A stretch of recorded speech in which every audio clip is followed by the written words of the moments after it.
सरस्वतीच्या बांगड्यांचा आवाज सुद्धा वाढत होता.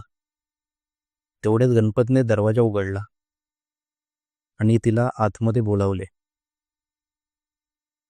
तिला आधी संकोच वाटत होता, पण नंतर ती आत गेली. कमळने तिला समाधान देण्यास मदत केली.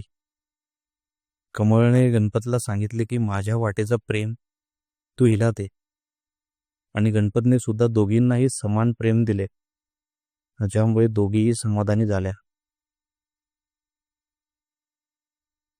दुसऱ्या दिवशी सकाळ झाली आणि घरात एक आश्चर्यकारक शांतता बसली.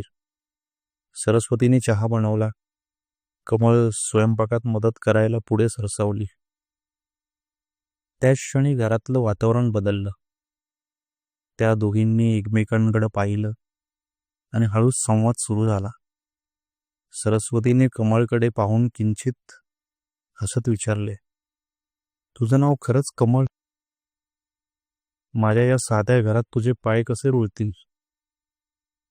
कमळने डोळ्यातले पाणी पुसून उत्तर दिलं, माझे नाव मी बदलू शकणार नाही, पण मी हे घर सांभाळायला नक्कीच शिकेन.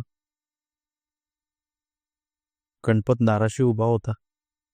त्याच्या हृदयात एक आनंदी आणि विस्मयाची हलकीशी चाल होती.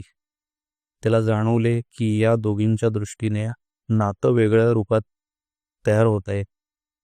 ती स्पर्धा नव्हती, ती समजूतदारपणाची सुरुवात होती.